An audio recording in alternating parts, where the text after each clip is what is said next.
Who is Khomeini? Who you just mentioned a few disparate facts about the man. Yes, He was the person that took power in 1979, the yes, supreme leader of Iran. yes, You mentioned something about Paris, something about being in the 70s. yes. What Well, should we know about the guy?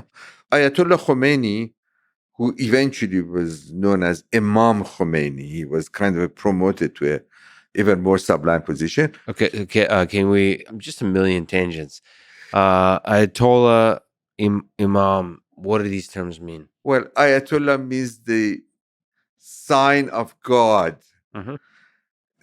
In the course of the 19th century or early 20th century, as the religious establishment gradually lost its greater presence in the society and its prominent places in the society, they had some kind of an inflation in titles. So they gave themselves more grand titles. Yeah, more adjectives. More adjectives, more grand titles such as Ayatollah, that Mhm. became a kind of a highest rank of the religious hierarchy, But it's which not. incidentally was in an unofficial hierarchy. It was not. It's not like the like Catholic Church that you have, bishops and federal. It was very unofficial model, and he was an Ayatollah. Was eventually recognized as an Ayatollah. He wasn't the first Ayatollah. No, not at all. The Ayatollahs were before him ever since the beginning of the century. But he was eventually recognized as an Ayatollah. And if I want to start it this way, Ayatollah Khomeini was born in 1900. And in a sense, all this tremendous change that Iran witnessed in the course of the 20th century was, in a sense, materialized in this person. He became a mullah of a lower rank, went to the traditional madrasas, to the traditional centers for the education of the seminarians, never had a secular education, had a very complex Islamic education, on this one hand jurisprudence, on the other hand probably a little bit of Islamic philosophy and mysticism, which is unusual for the jurists, for the faqih, as they call them, these religious scholars or legal scholars of Islam.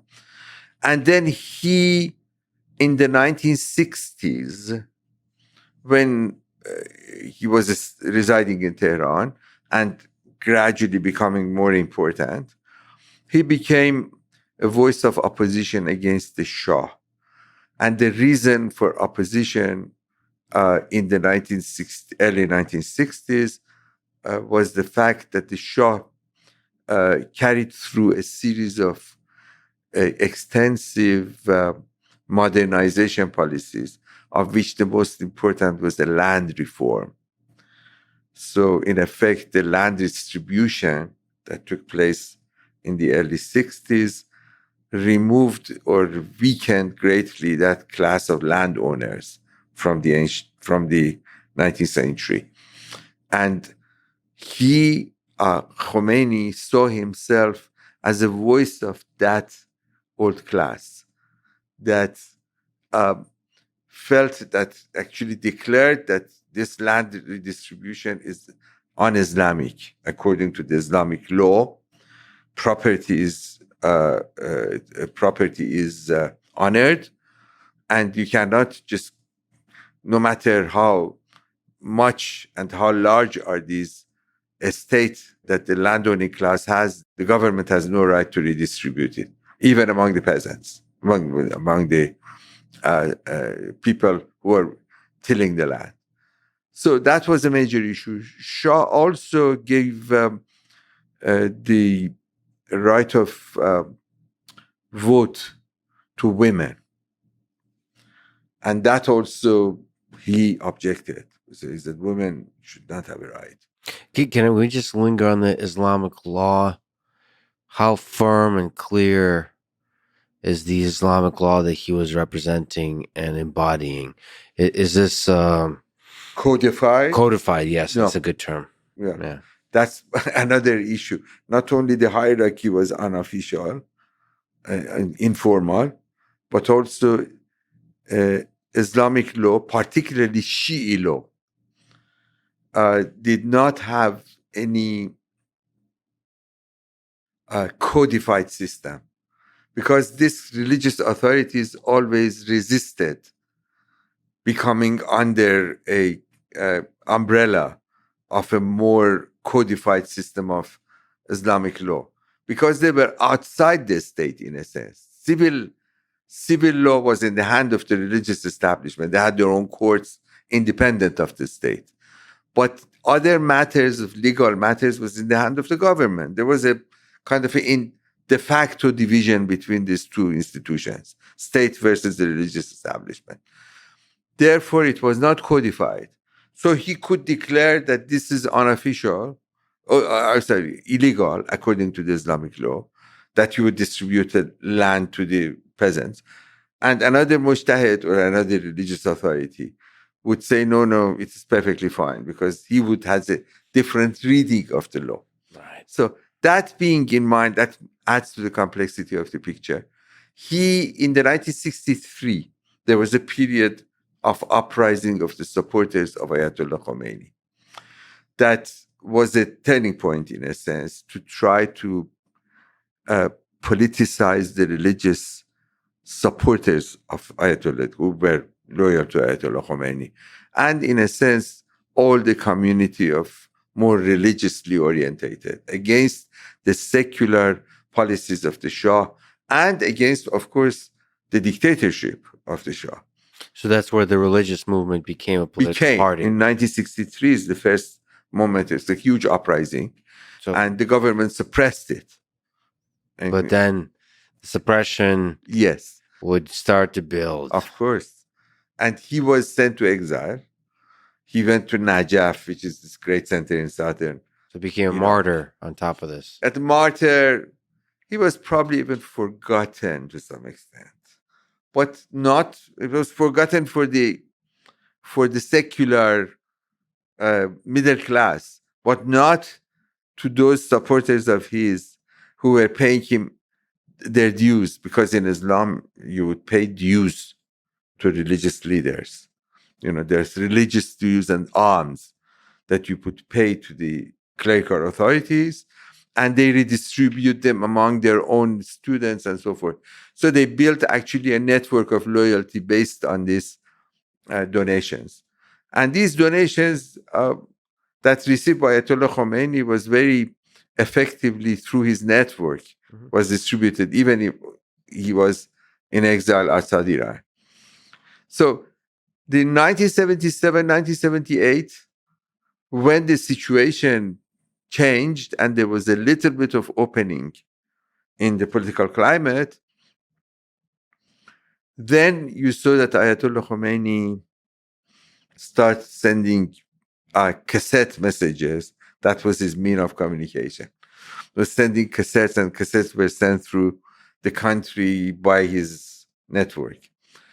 So, or declarations and saying first that we would like to see a greater democratization, and the Shah has to abide by the Constitution of 1907. This is a constitution, this is a democratic system, and so forth. Was he charismatic? Well, it depends what do you call charismatic? Okay. He had a long beard. He was kind of a man in turban and the gown, which was a very unusual leadership for people who were much more accustomed to the civilian clothing or to the accoutrements of the Shah's military uniforms that he used to wear. But I also mean, like, he is a man that was able to take power, to become popular, sufficiently popular. Yes. So, like, I would like, is it the ideas? Is it an accident? Or is it the man himself, the charisma, or something about the man that led to this particular person basically changing the tide of history in this part of the world in a way that was unexpected? All the above that you mentioned. Or was it just the beard? No, I think, no, it's beyond the appearance. The appearance greatly helps, as you know. Yeah. You know. In the 20th century, appearance is helpful. Yeah. Pictures for propaganda, for messaging. Yeah. That's an important factor. Yeah. And he was a kind of a adamant and very severe in his own positions. He could appear very uncompromising. And he had a sense of confidence, self-confidence, that virtually everybody else lacked. And he was a man of opportunity. As soon as he would see that a chance, an opportunity would open up, he would jump on it. Mhm. And that's what he did, basically. As more the political space opened, the weaknesses of the Shah's government became more evident. His indecision became more evident. His lack of confidence became more evident. Khomeini managed to move further into the center of the movement because he was the only authority that had this network of support through the mosques, through the people who paid homage to him, who followed him, because there's a sense of following of the religious leader in Shiism. You are a follower of this authority, you're a follower of that authority. And he's basically created an environment in which people looked upon him as a kind of a messianic figure. Yeah. That came to save Iran from what they considered at the time the problems of dictatorship under the Shah. So there's not a suspicion about Islamic law being the primary law of the land. Not at all. People had very little sense that what Islamic law is all about, because the secular education has left that into the old religious schools. This is not something that ordinary educated Iranian who goes to the universities is going to learn. Therefore, there is a sense of idealization that there is something great there. That is and there were quite a number of intellectuals who also viewed this kind of an idea of, they would refer to as West-toxication, that is this civilization of the West that has brought with it all the modernity that we see around ourselves, has enormous sinister features into it. And it has taken away from us our authenticity. That was the thing, that there is something authentic that should be protected. And therefore, a man in that kind of a garb and appearance seemed as a source for return to this originality of their own culture, authenticity of their own culture. And he perfectly took advantage of that. That is Khomeini. Took advantage of it and the circle around him at the expense of everybody else, which he managed in the course of 1979 to 1989, which he passed away, he died in the 10 years during this period, managed to basically transform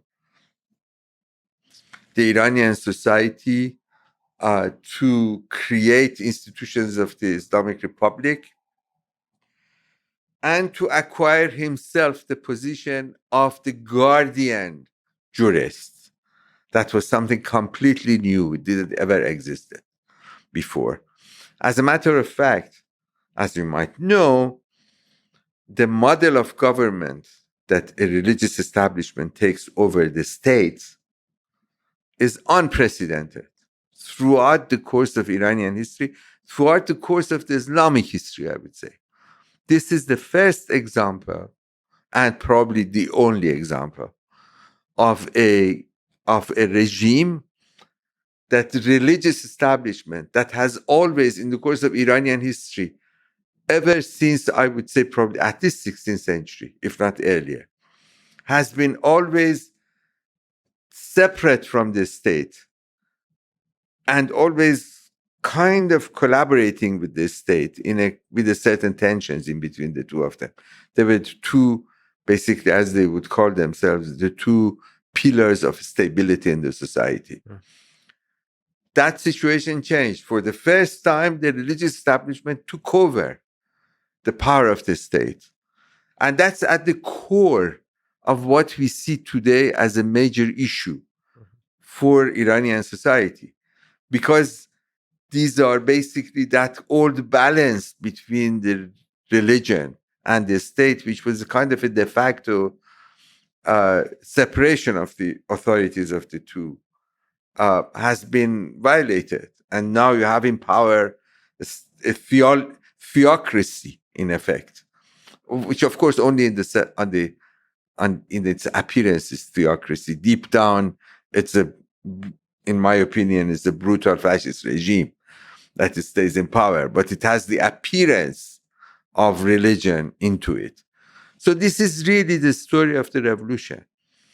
And as a result of that, the Iranian middle class has greatly suffered. It's not without a reason that you see 4 million Iranians abroad, because basically the emergence of this new power gradually isolated or marginalized the secular middle class, who could not survive under that regime, and gradually moved out in the course of perhaps 30, 40 years. Up to now, Iran has the largest, I think I'm right to say so, has the largest brain drain in any country in the world, proportion to its population. So fascinating that how much of a weird quirk of history is it that that religion would take hold in a country? Like, does it have to do with the individual? It seems like if we ran the 20th century 1,000 times, we would get the 79 revolution resulting in Islamic law like less than 1% of the time, it feels like. Or no, which percentage would you put? Well, I think has something to do with the very complex nature of how Iran evolved over a long period of time since the 16th century. That's why, if I would for a moment talk about what I have written, I've written a book that's called Iran, A Modern History. Mm-hmm. And it does not start in the 20th century. It starts in the 16th century. Yeah. Because that's what I've argued, that this complex process that at the end of the day resulted in what we see around us today is something that was in making for a very long time. And religion was a big part of it. Yes. She and the Messiah complex, yes, exactly. The longing for this great vision of a great nation that somehow is the sublime nation that can only be fully sublime through religion. Or at the time, it was thought that it's through religion. Ever since then, it's disillusionment with that image, or at least a process of disillusionment. The outcome of it is what we see today. Basically, that process of 40 years is a process of readjusting to the realities of the world. That great moment of romantic success of a revolution, like most revolutions, of course, that is going to change Iran and bring this kind of a moment of greatness, led into this great disappointment. So it's a movement of the great disappointment, in a sense. Like most Messianic movements, by the way, Messianic movements in general are always leading into great disappointments. But what I have here that perhaps should be added to it, that yes, it was a peculiarity of Iran as a society that had to experience this eventual encounter between religion and state. That's something to do with the nature of Shiism. That's just one point that should be pointed out. Most of Sunni Islam don't have that kind of, I say most because there is something there, but Sunni Islam in general does not have that kind of an aspiration for the coming of a messianic leader. Shiism does. Shiism in its very shaping, particularly the way that it was set up in Iran, was a religion that has always this element of expectation to it for the coming of this messianic leader. Of course, I mean, between parentheses, all societies look for messianic leaders. I mean, just look around us. But some societies more than others. There's certain culture. It might have to do with the romantic poetry that we mentioned earlier.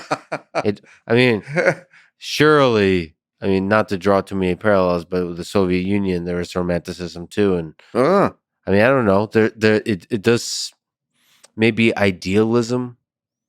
a sense of a savior Yeah. who would bring you out of the misery that you are in, and yeah. always looking for a third party to solve your issues. That's why probably this movement has a particular significance, because it probably doesn't look for a messiah. Although I was talking to my brother, who is a historian also, and he was saying perhaps the messiah of this movement is that Mahsa Amini, Mhm. the 22-year-old girl that was killed.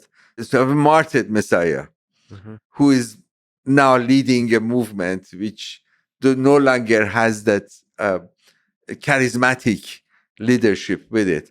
But yes, I would say that Iran has been the birthplace, if I might say that, of messianic aspirations, going back to ancient Zoroastrianism, which is really the whole system that you see in major religions, or at least so-called Western religions, so Abrahamic religions, is parallel or perhaps influenced by Zoroastrianism, in which there is an idea of this world and the other world. There is a hereafter. There is an idea of a judgment at the end of the time. And there is a concept that there is a moment of justice that is going to come with the rise of a religious or a charismatic figure. So it's a very old phenomenon in Iran, very old. And it's time and again repeated itself in the course of its history, but never as powerfully as it happened in 1979, and never in the form of authority from within the religious establishment. It was always the dissent movements that were kind of antinomian. They were against the authority of the religious establishment. That changed in the 20th century. But the revolution 1979, that change is still with us today. What can we just linger on? Are there some practical games of power that occurred? You know, in the way that Stalin took power and held power in the early days. Mm. Was there something like this in terms of the establishment of the Revolutionary Guard and all those kinds of stuff? Yes. Yeah. So it's the Messianic figure that has some support from the people, but does he have to crush his enemies in competition? It certainly did. Probably not, certainly not as brutal in terms of the victims as you would see in Soviet Union under Stalin, who the bloodshed or the destruction of the population was far greater than what you would find in Iran of the Islamic Republic. It's incomparable. Perhaps I would find a greater parallel with Mao Zedong, and particularly because China has a very strong messianic tradition since the ancient times. So they have something, and Mao appeared as a kind of a messianic figure. There I can see there is a parallel, but also you can see with any other authoritarian regime with a messianic figure at the head of it, that it destroys all the other forces. So during the course of the first 10 years of the Islamic Revolution, it destroyed the liberal, nationalist, secular. It destroyed the guerrilla movements, some of them Islamic, some of them Marxist, who turned into political parties or tendencies in the course of the post-revolution 1979. They were completely destroyed, and in a very brutal fashion. And their opposition, even within the religious establishment, because it wasn't a uniform, there were many different tendencies. Those that were opposed to the authority of Ayatollah Khomeini, or now Imam Khomeini, meaning almost a sacred religious figure above the level of a religious authority. He's a saint kind of a figure. Shiism has this idea of imams. There were 11 of them. The 12th is hidden and would come back at the end of the time. This is a Messianic figure. Mm-hmm. So the title that was always used for them only in Shiism, never used for any other person. He is the first person in the revolution of 1979, first referred to as deputy of Imam, mm-hmm. but the term deputy gradually disappeared and it became Imam Khomeini.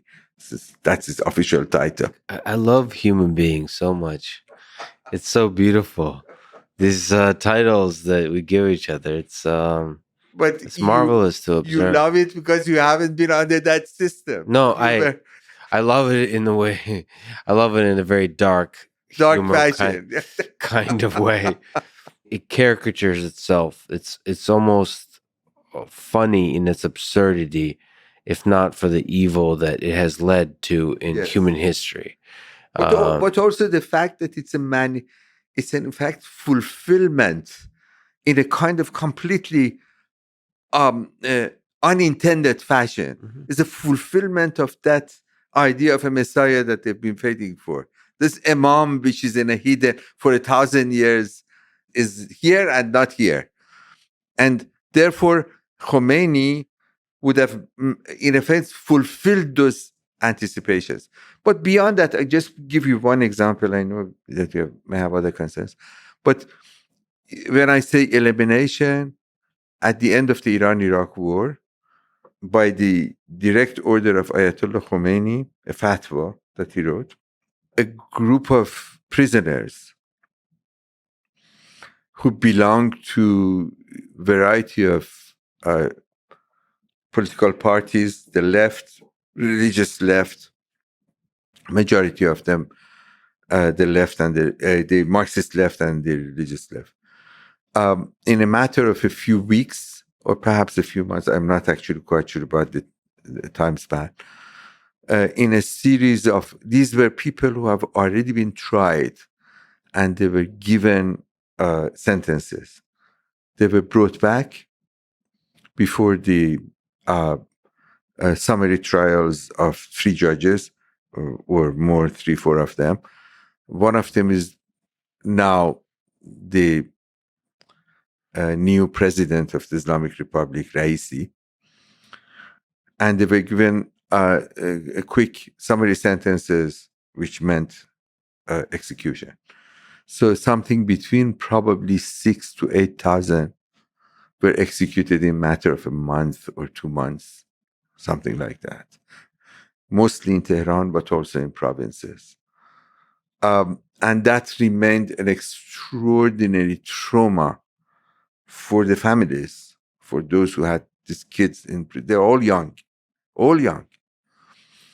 So this remains very much a kind of original sin of the Islamic Republic that cannot get rid of.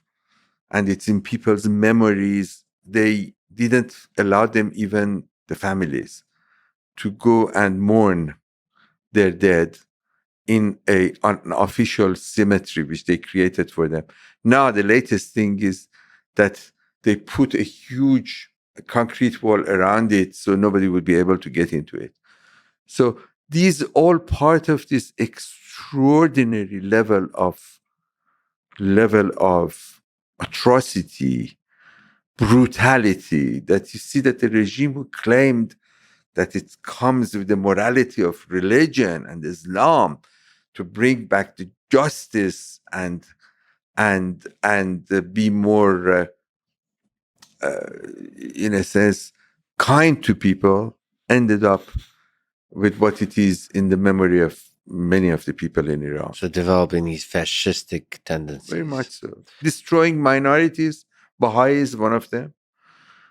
Hundreds of Baha'is were, without any reason, without any involvement, were picked up and executed. Their properties were taken over. Their rights were taken away from them, even up to this day. There's the largest, by the way, religious minority in Iran. So you would see that in many areas, this is acts very much as an beyond authoritarian. It's a kind of really a fascistic regime.